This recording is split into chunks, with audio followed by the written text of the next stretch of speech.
Hi, this is Privateer Station, and today we bring you day 500 of Putin's invasion into Ukraine. As always, with former advisor to the office of the President of Ukraine, Lieutenant Colonel Olexiy Arestovych, and Russian opposition politician, lawyer, and blogger Mark Feygin. Special thanks go to John Afseth, to Carolyn G., Olga Lewis, and of course Klaus Perditis. You guys have been with us since our early days. And of course, thank you, Bill, for your super thanks. You are another star that is helping this channel tremendously. And with that, let's dive into day 500. Enjoy. Dear friends, glad to see you all on Feygin Live. It is Saturday, July 8th, 1 minute past 10, Kiev, same time Moscow, and we are doing today a special stream. Today is day 500 of this war. That also coincided with a 50-year anniversary of General Commander Vitaly Zaluzhny. This is a very special event that makes it rather remarkable. I think there is a special meaning we could look at behind that coincidence, and Olexiy, greetings to you. Hi, Mark. We have about 40,000 starting with us. Always we ask you to help to get more eyeballs to the live stream. If you click the like button, if you share it, by the way, same thing with the translation. If you share it or click the like button, click the bell, subscribe if you have not done that yet. That definitely helps. And of course, subscribe to Feygin Live, to Olexiy Arestovych.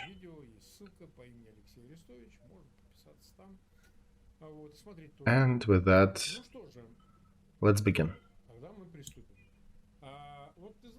16 months at this war, at day 500 of this war, one can say that the role of military leaders, military commanders in Ukraine is properly valued. Also, not the last thing due to the very big contrast between Zaluzhny and his antipode Gerasimov. And not just him, but other commanding officers as well. One would think they're of the same school, relatively. They all were born in Soviet times and they started their education, I think, at the end of Soviet Union. He did not exactly start Mark in the Soviet Union. He already entered Ukrainian higher education establishment. Right, okay, still somewhat valid. What I'm wanting to say here is that looking at 45-year-old Russian generals and commanders, they had their face dumb as a wall and as a brick, and they're looking just as much intelligent as their Soviet predecessors. And Zaluzhny is not a Soviet general, not a Russian general. He's definitely a Ukrainian general who came out of similar circumstances, but he has some certain advantage that is very outstanding compared to his Russian counterparts, because we could see how well they act and how well they do, and in comparison with them, he's drastically different. We can see how Russian army fights. They always fight, as often, they fight by numbers, by meat, by neglecting bioorganisms and throwing them into the furnace of war, hoping to achieve the results they want. And their whole approach is somewhat reminiscent of Soviet styles. I'm not a specialist, but I cannot see anything different. I don't see any basis to show that they're studying anything or learning from anything. I can only see the combination of alcoholism, desire to enrich themselves on the system and to maintain their own position within that system, and it stinks and smells of late Soviet days in everything that they do. Let's discuss the difference. There are a lot of factors in this, Mark, Do we go over all of them? Yeah, let's. Okay, first is his personal qualities of Zaluzhny. He's a very unique person, and his main uniqueness is not in winning war in Russia, and he will win it. But there are very few commanders who can boast that. But he maintains his own humanity at a very high level, despite of all the things happening. What do I mean? Starting in every officer, starting with the company commander, um, probably even earlier, he starts to develop professional deformation. Because if you will be grieving about the loss of every subordinate, you will not reach even the captain's rank. You'll die from a heart attack. You either become callous while sending people to die without too much sentiment, or you're professionally burnout. And this is the peril that every officer is facing. And then the next choice is, do you have no sentiment at all about whom you sent to fulfill the military tasks? And this is the choice of Russian generals, because that's how their system works and that's what they support. Or you still have to send people to death, but you do care about them. And these officers do not personally get too much involved, but they at least do make an effort to make sure that fewer of them die. Zaluzhny managed to go even above that.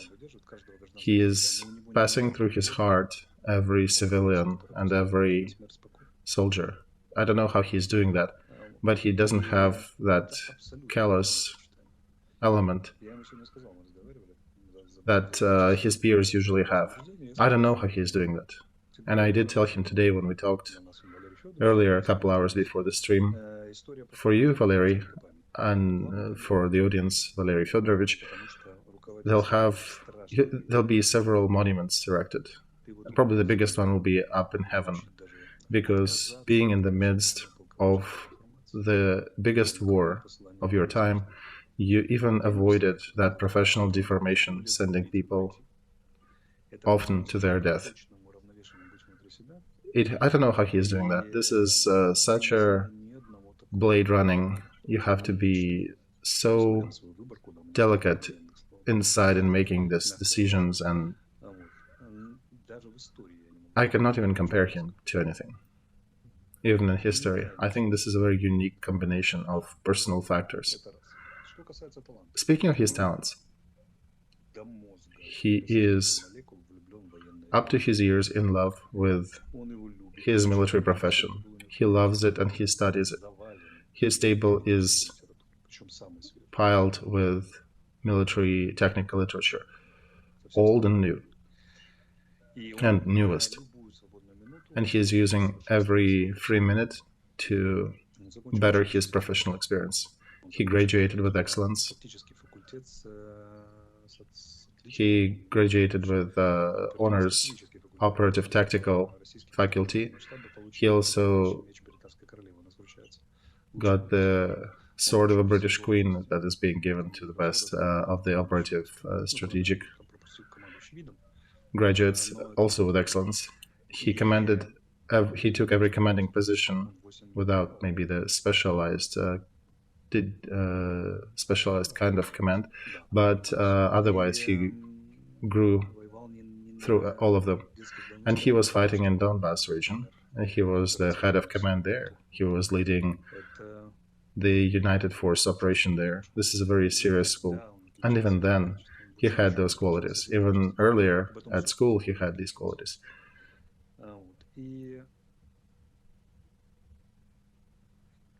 And his example, I think, is a unique one that gives to a very attentive person a very important lesson.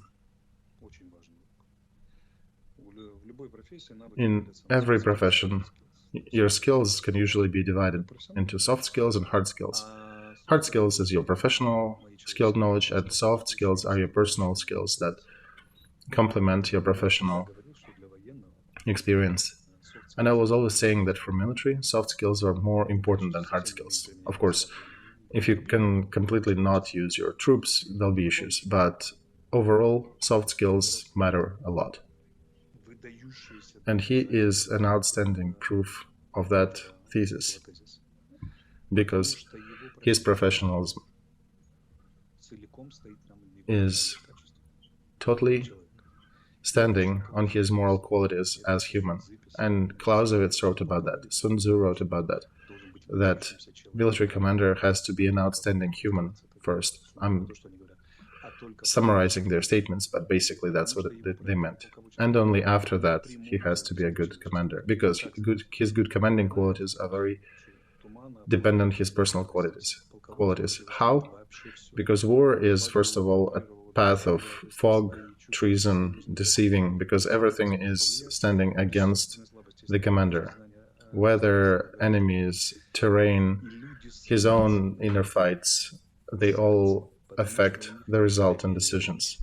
And people usually crumbling under that pressure, because if they don't have trust to themselves or to others, they crumble.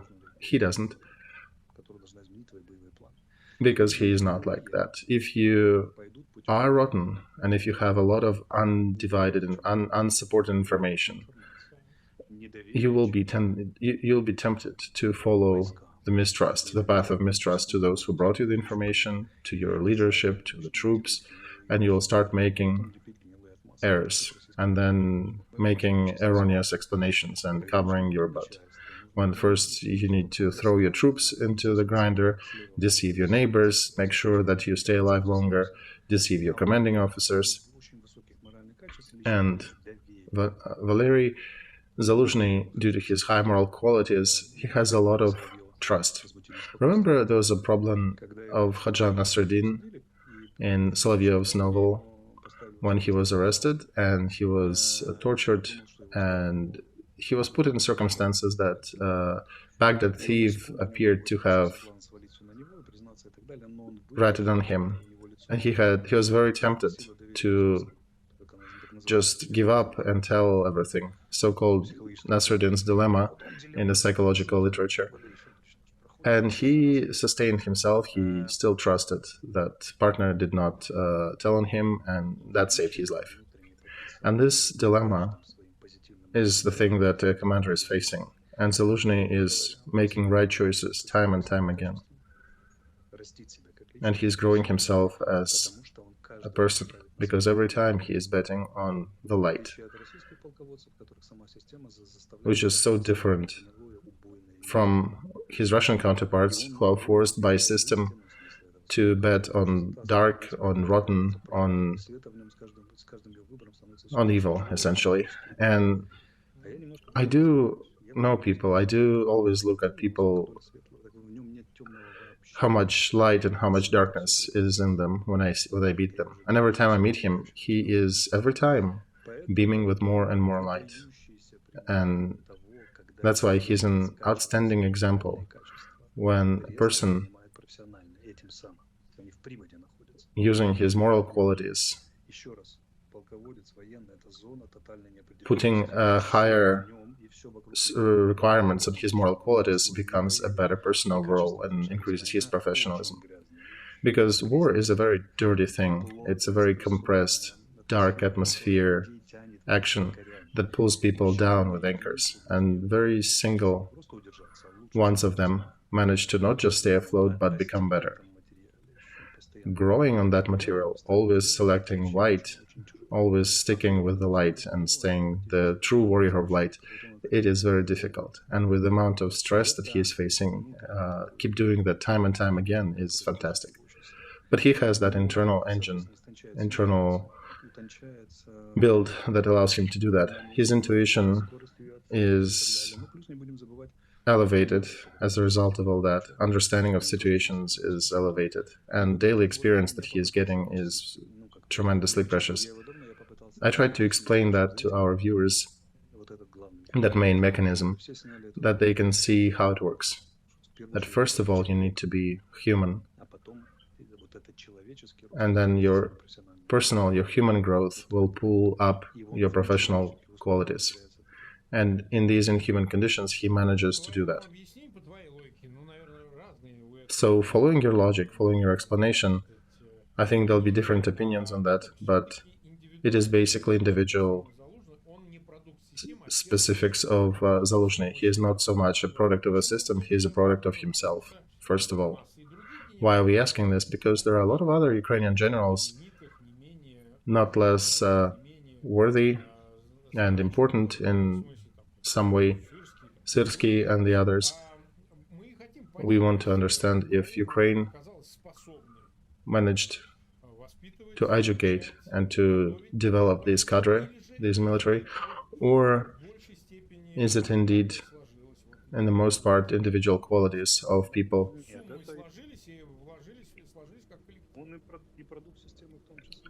He's probably both here, Mark. He is also a product of a system, just like every other general. And our system is more humanistic than Russian. It is actually directly opposite, because the fight between Ukraine and Russia is, first of all, the fight between different political cultures. However, they wanted to present with nationalities and languages and all that. But at first is the competition of political cultures. And this contest was remarked by travelers who are traveling by our lands even 400 years ago. And political culture is a direct consequence of public culture, societal culture. In Ukraine, it is not habitual to waste people for career, to basically sacrifice people for your career. Of course, there are excesses like everywhere, but overall culture is not approving of that. Overall culture implies taking care of your subordinates, implies a value of thinking, of the virtue of saving your resources and acting with skill rather than with mass. First of all, probably because we don't have that much mass. In our army, the soldier will never be sent. Just go there, go forward. No comments, go execute the order. In the most parts, they're not being sent forward in a dumb manner. There is another good index. Hanna Mahler, our second-in-command Minister of Defense, published 10 factors, and I wanted to quote some of them, some theses from her publication. We have a very unique system of providing medical aid to wounded that nobody else in the world exists in that form. It is called a unified medical field. 82% of our wounded do come back after treatment. 80% of our wounded in the window of so-called golden hour window get medical help. Evacuation works tremendously well. We know what the golden hour is. If the aid is not provided within 60 minutes, a lot of wounded will be dead. Do you know what time Russian troops are facing since wounding till getting to military establishment? 14 to 16 hours. On our side, it's 1 hour. And this is the key indicator of treating the way you treat your people and ability to build human-centric system. And our society, of course, has a lot of drawbacks, but and me is part of it, but there are a lot of there are a lot of good qualities to it, and that is what we are using to win this war, on a more humanistic attitude. How should I put it? Basically, I would say betting on the light, on the better in people and circumstances under stress. And as long as we're betting on the light, we are unassailable, we are undefeatable. But the moment we start falling into darkness, that's when we make great mistakes and fail. And generals, to their honor, let's go back to Zaluzhny. He does not promote commanders who are not doing that. He voiced this position earlier, and it's his principal position that he only promotes the reasonable ones who care about his troops. And this creates a system of different sides of control. So this was from within, then society, of course, controls it as well. You cannot be a butcher in Ukrainian army for long. It will become known, and people and journalists will get proof, and they will bring the light to that, and our society will devour such a person if somehow that butcher appears or gets created due to some genetic or personal qualities or external factors. They just never get elevated because in our military, perhaps still with hiccups and all, but it's a positive selection. In Russian army, I think it's a negative selection that's been enforced for too long. On their side, Teplinsky is probably one of the better persons there, better professionals in their general's corps. And again, Teplinsky, where was he born? In Ukraine, right in Mospina in Donbass. And he's got the Polish last name, so maybe genes do affect that. You know, Russian command can grind down any genes, of course, but we do have officers who graduated from, and not only generals, but also lower level commanders who graduated from Ryazan educational establishments in Russia. But yeah, overall we do act differently, and also societal pressure. Butchers never manage to survive in our military ranks. Even if they appear, as I mentioned, if a sadist appears, he will not be given green light to promote and to affect more. And in Russian army, they're actually supported. The sadists are welcome.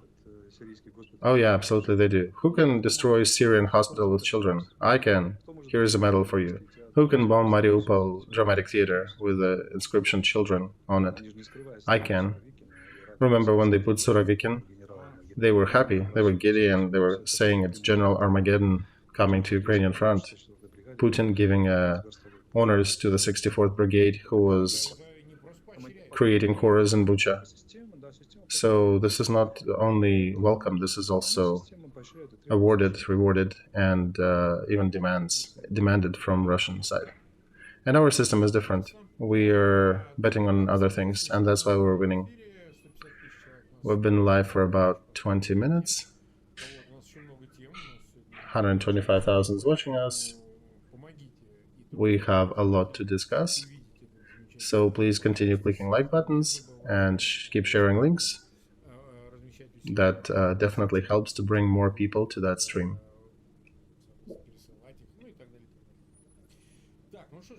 All right. With that, another interesting element, another interesting thing. Of course, we congratulate Valery Fedorovich with his birthday. Long years and good health. Another important news to look at is Zelensky's visit that is being concluded with a visit to Turkey before summit. And Turkey is delivering to Ukraine those officers from Azov Steel who were supposed to stay in Turkey and not cross the border, but today they were transferred to Ukraine, despite the Russian side insisting of them not being in Ukraine until the end of war. So here's our poll. Delivering the command of Azov Steel to Ukraine, Erdogan wanted to achieve A, attack Putin, or bring down Putin. 43% already voted for revenge to Putin for refusing the grain deal, and 11% already voting for the third option, which is he wanted to just have fun at Putin's expense. So we are gauging the attitude of our viewers, and this is an interesting question, I think. Some people are asking why third options are sarcastic. We do want to gauge the mood. We want those who eat that or consume that information, also even in Kremlin, to see how we treat them. What is our attitude to them and their actions? So, how would you answer that? Zelensky probably requested that, but why Erdogan decided to go for it now? It is still long till the end of this war, the hot phase of it, but he decided still to give the command of Azov, who were previously transferred to Turkey. And do you think, the second question, they'll go back to the front, Prokopenko and the Polomarchuk and the others? Do you think we'll see them on the front? I don't know about detachments and them going to the front. They'll be deciding because another question is rehabilitation and medicine. Because Turkey is one thing, delivering to Ukraine is one thing, but there is that. And second is the day of. Today seems to be the day of symbolic gestures for us. And we understand that these agreements were reached with Turkey earlier. And Turkish president also made a very uncomfortable statement from Moscow that Ukraine is fully worthy of being a NATO member. And they already reacted to that, right? Yeah, they did. They said that from Kremlin that Turkey is facing tremendous pressure. And that's why they're stating that. But I think Erdogan is upset with Vlad that Russia is quitting or promising to quit the grain deal. And there are some commentators on Russian side are already saying that Russia is going to refuse to support the deal completely.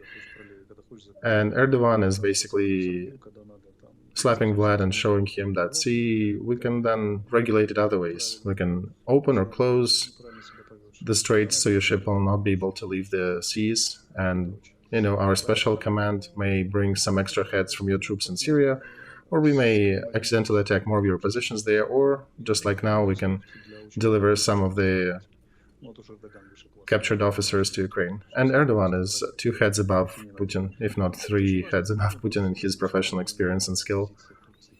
This is a good thing to have Turkey voice their position before summit about Ukraine joining NATO, and this is a symbolic gesture of letting Azov people go back home. And I understand that if Russia will not come to their senses with the grain deal, Turkey will escalate that issue. They know how to achieve their goals, and they will. I think Kremlin will feel that pain in those areas where they are dependent on Turkey. And continuing the topic of symbolic gestures, our president visited the Snake Island today. Today there is a meeting in Lvov where president and our military leadership is meeting with Azov fighters and some other leaders who have been standing and attacking for 500 days already. And activity of our president highlighted issues we have in Slovakia, support from Czech Republic and Poland. He did chastise the Slovakian president for certain statements, and he did call upon Macron in France. So we're hearing more statements from NATO members of support to Ukraine. We heard another statement that was published. So far it seems to be a rumor, but some countries are supposedly creating a certain declaration if they do not like the formulation of what transpires in Vilnius in regards to Ukraine joining NATO. So since there are a couple days left to that, it'll be an interesting key point where the destiny of this war and the destiny of Ukraine is being defined.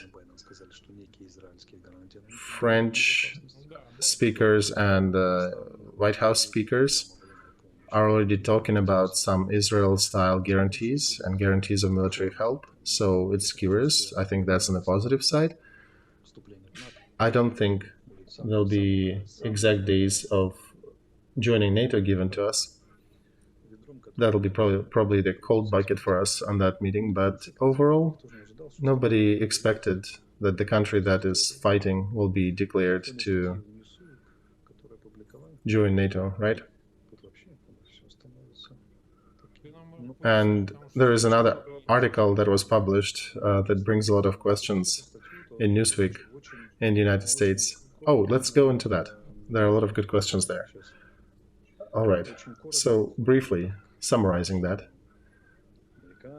it basically states that Americans, in the face of Burns, nearly gave an okay green light to Russia on invasion to Ukraine, leaving markers that it will not exceed certain frame, or at least they were not completely against it. I don't know how this article could appeal right before the summit. It also reflects probably elements of inner American fighting, political fighting, but and that's why I'm not going to comment in depth on it. But it's very peculiar that it did show up right before the beginning of summit, and there it states in black and white that it was understood that a small operation will be conducted by special services of Russian military that will not leak across the borders of Ukraine, and that United States was well aware of that and nearly confirmed it. But I don't know, again, if the author of this article can stand behind his words, but it does produce an effect of an exploding bomb on the eve of NATO summit. Initially, it's a very scandalous statement. I don't even know. I prefer not to react to that. I want to see how that unfolds. This is a serious accusation. And we'll see. In the meantime, Germany announced a new package of help, and Americans did the same.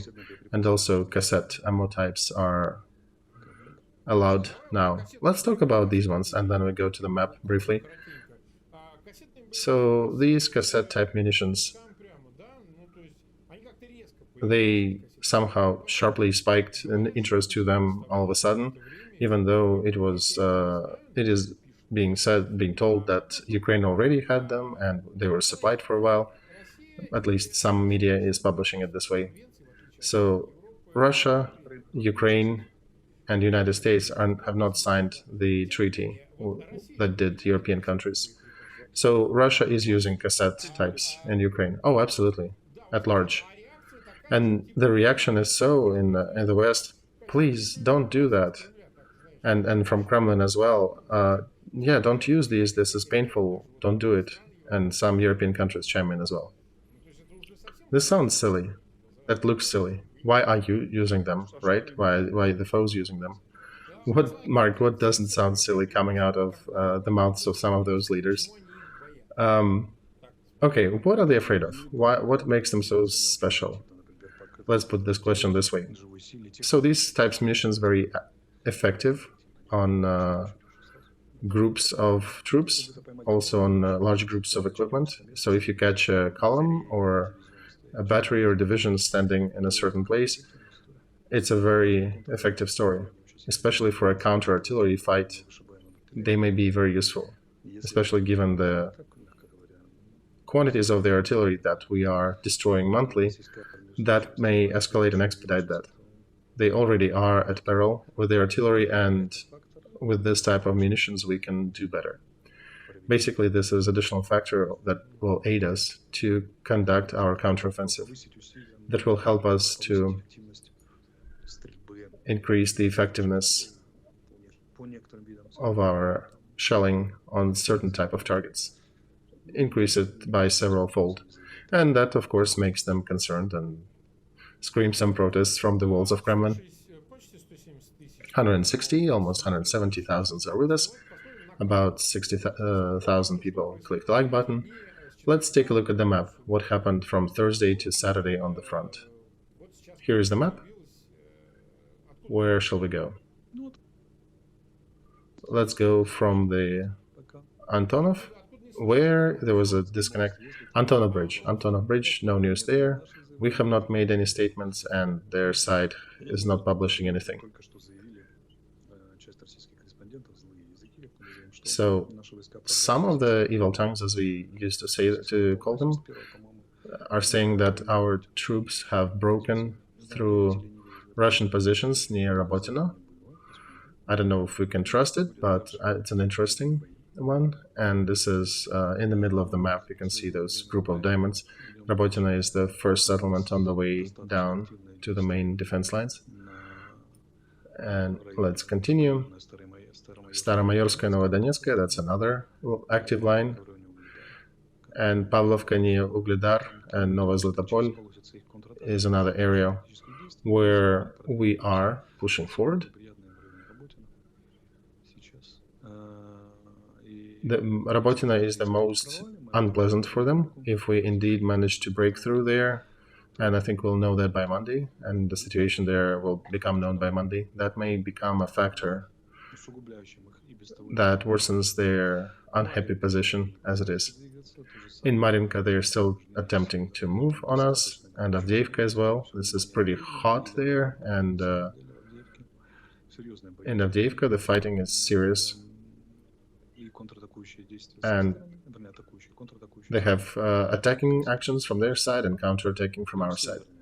So it's a mix. Going to the north, Kurdyumovka, they threw some reserves. Kurdyumovka, Klishevka, their side is saying that we have taken one key height in that area and we're fighting for another. If we manage to take it, they will have big issues on that flank of the southern flank from Bakhmut. If we look to the north, Berkhovka, you can see our protrusion going in deeper. There was some statement by our military command that one of the officers that we're putting them into the precarious position there. I don't think it's too precarious, but it definitely makes their situation worse. And they threw 2 tank regiments to support that area. That is a big deal these days because it is precious, and this is part of their operational reserve. So it's interesting to see that they're already using it to try to plug the holes. Our goal is to at least control the road, Gorlovka-Bakhmut, and near Krasnogora, that's another part. You can see that little tongue going there. So if we manage to cut the road, they'll have to fall back behind the road, behind that yellow line, and that basically removing them from Bakhmut, or at least half of Bakhmut. And Bakhmut will be already controlled from the north and from the south. Those troops that will still be there will be half surrounded. And everything there takes time. Every little tree grove is being taken with fight, given that they concentrated their troops in that direction as well. Also, Serebryanskaya Lesnichestvo, if we go north, that forestry, there is a lot of fighting there. On the line, Kupiansk-Liman, that whole front, that whole diagonal is rich with the fighting of local skirmishes. There were a lot of Shahids flying today. Dnieper, town of Dnieper got hit, and a few other places. All right, we continue our poll. 36,500 voted. By transferring Azov fighters to Ukraine, Erdogan wanted to bring Putin down. Revenge, 48%, and just having fun at Putin's expense, 11%. And we imply that having fun at Putin's expense is a sarcastic note towards Kremlin, because frankly, dealing with Kremlin, you can deceive them 7 ways to Sunday, because that's the only language they understand. That's how they deal. You have to deal with them the way they do with everybody else. So have fun at them at their expense. That's from that portfolio. All right. So the same evil tongues, and I'm holding myself from not making a dirty joke about what are they doing with them, are talking about Gerasimov, that he actually is removed from command in Russia, formally. Even though he's still staying an official position in General Command, he's not commanding the operation actively. It does seem that it may have happened like that. Perhaps Putin made some conclusions from the events of the 24th of the recent Prigozhin's demarche. Do you think he was appointed since January, right? Do you think he will be removed from it? Surovikin due to his own reasons and Gerasimov to the other reasons. And who's commanding if not him? Well, let's see. He's got 3 assistant commanders. Yeah, he does have assistants, so there probably will be people like the head of operative direction who was commenting on the Russian withdrawal from under Kiev, because basically he's one of the main architects of, because those operative commanders are the ones who actually plan events on the front. Yeah, I think his last name is Rudskoy. I wanted to say something smart about that. Hang on. So, evil tongues from Moscow are saying that Surovikin actually was reprimanded. So he was removed from command. Yeah, he was punished monetarily. And he basically was interrogated in the style of Müller and Stirlitz in that series, if you remember. But there was no there was no arrest, but the discussion took place in the prison chamber, in the prison interrogation center. So we'll see where it leads. There is a part of Russian military command that is a big irritation point for Russian leadership. First of all, Gerasimov and Shoigu, who were afraid and didn't do anything, and also commanders who were wavering or indecisive during Wagner's march towards Moscow. Just like Surovikin, who is now being interrogated. And Teplinsky is being called another candidate for the next march because his paratroopers actually did suffer already some repressions, and they were very sympathetic to the Wagner troops that were walking towards Moscow. So it's a lot of digging remains to be done there. There was a story there at the beginning of war when Gerasimov wanted to use paratroopers near Kiev as stormtroopers, and Teplinsky did not allow him and was vehemently opposed to that idea. And later he was removed, and then later he was brought back. So we'll see who commands Russian front soon, because military commander, even he is hiding himself and disguising himself as much as he can. You can see by the style of command and decisions made if it is Gerasimov or if it is somebody else. We'll see that within probably a week or 2 at max. All right, let's continue.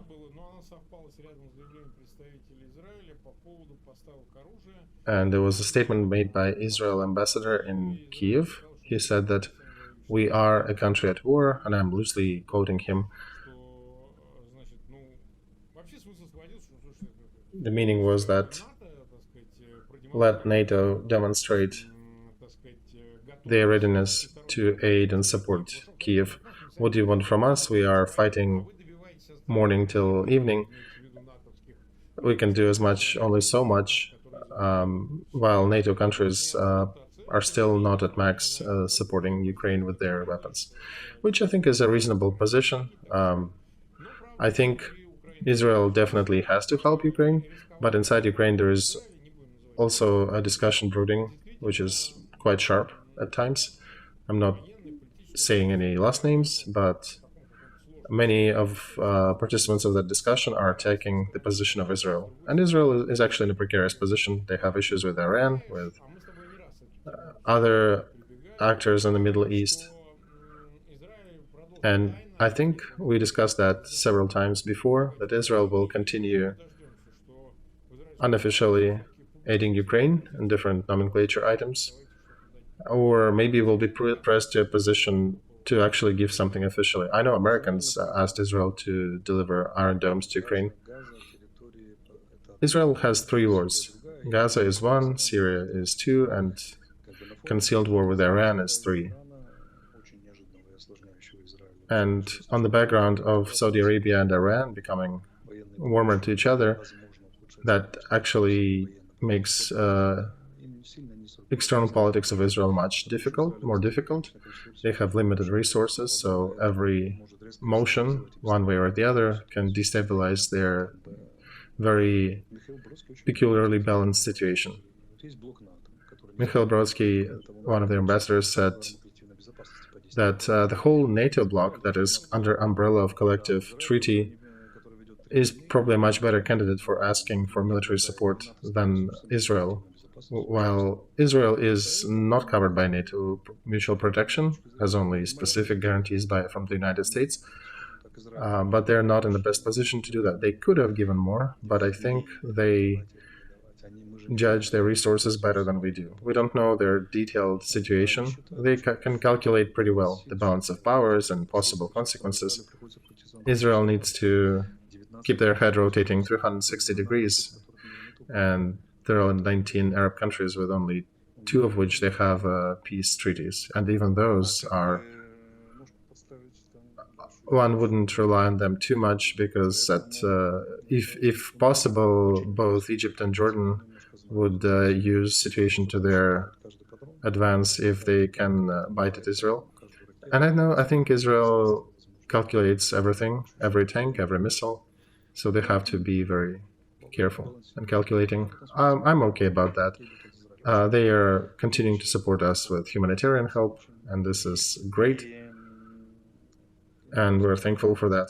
For the country at war that is fighting on 3 fronts, even that is fantastic. We've been live for about 46 minutes already, and it's been rich with different topics. Last one I wanted to discuss today. Of course, we cannot discuss everything.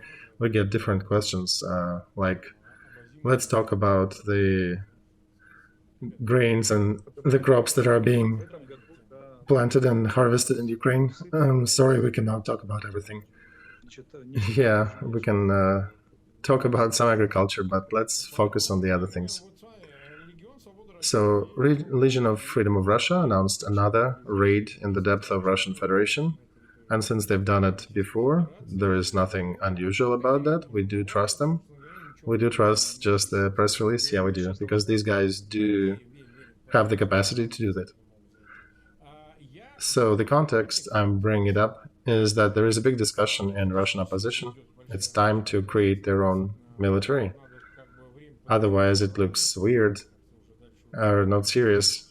Where are you then, right, if you are active opposition? So what would that society respond with without the participation of Russian opposition? The battlefront is a little different. It might make sense for them to be more active. Do you think that political opposition will get involved into military action or not? So, analyzing perspective is not an analytical category, really. Do you think Kiev might help to create a military branch for Russian opposition? Well, we already did. Legion Freedom of Russia, that's our effort. We allowed Russians who are against Putin to fight actively in this war and to be a separate unit.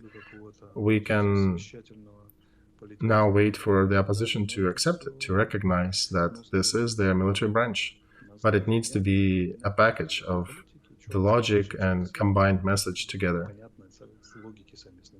Our outstanding historian, Gritsak, had said that, and he's a very prominent person in the west of Ukraine as well, and he made a statement which will probably cost him dear, but as a person who understands the flow of history, he did say that. He said that if good Russians did not exist, we should have created them, but they do exist.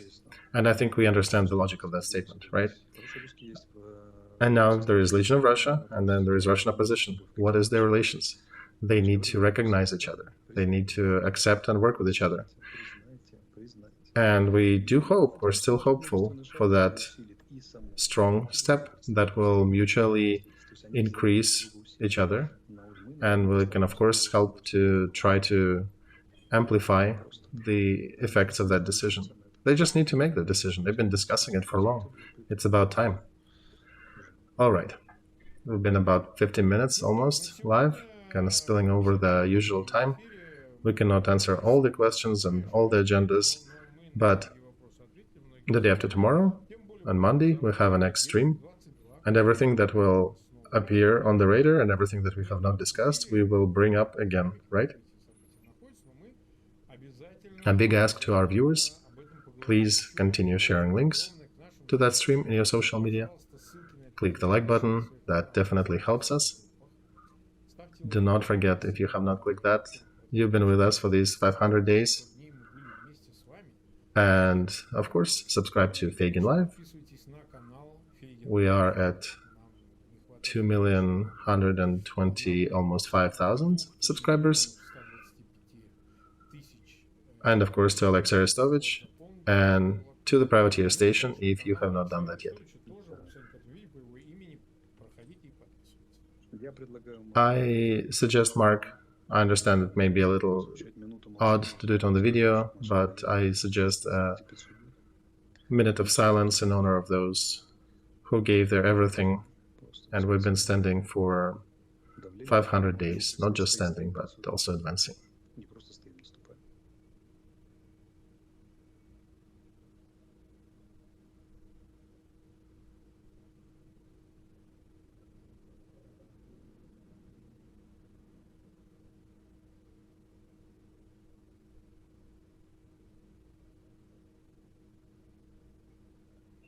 And I announced that, and I'll interrupt it.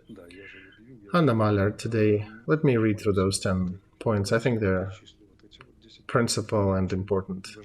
It's hard to say better. 10 unique factors about our war. 500 days of experience and 8 years of battle experience. Not other army in the world is engaged in such intensive fight. The war that was started by Russia became the hottest and biggest war in Europe. This is to the biggest degree a UAV war. The saturation of our troops with these equipment pieces is unprecedented. We're the first ones in the world who started using them at that scale. Minister of Defense of Ukraine is using the newest systems from both sides, developed by engineers on both sides. Also, Ukrainian military have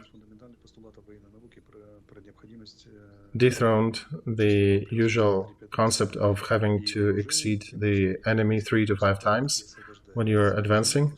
We are actually retaking our positions. We're doing our counteroffensive in the conditions when we do not have majority over our enemy. We also have 5,000 women fighting on the front line, and we have over 40,000 of them in Ukrainian military altogether. We have a unique medical system. 80% of our wounded get aid within the first golden hour. Mortality of our servicemen has decreased, and I think it's probably one of the best, or at that level in the world. The uniqueness of our situation is that the counteroffensive side, when we advancing on Russian positions, we are losing less people than they do, so that's unusual. We also shot with American system, but we did shoot down Russian trumpeted hypersonic missile. Our front, given that it is 1,200 kilometers long, is still regularly maintained and supplied with logistics and ammo and fuel and everything. So those people who need a monument after this war are the logistical element of our troops. I have no clue how, with all the assortment of equipment that we have, even in one detachment, not even talking about the army at all, that they manage to repair and resupply everything. And our digital and IT solutions for commanding the battlefield, it's Krapiva battle system, Delta, LogFAS, another logistical service, and the project OCHI, EYES. and many other IT projects that we can name and that we cannot name. Each of them is a definite landmark, and in everything, in Navy, in Air Force, in Special Services, in Infantry, everybody is demonstrating the highest examples of dedication and professionalism and motivation. And ironically, I treat myself ironically in our side sometimes as well, but on 500 day of this war, I think we can allow some honor on the day 500. We are doing impossible things under huge pressure. And it's not that we are 500 days holding, we're at 500 days and advancing. Of course, big thanks to our allies for help, and Ukrainian soldiers and Ukrainian leadership and Ukrainian society. We all are as one doing incredible things. That is definitely worth of honors. All right, 56th minute. We're it for today. We'll see you on Monday, and we'll see Olexiy on Monday. Do not forget our kind requests, and see you then. See you Monday.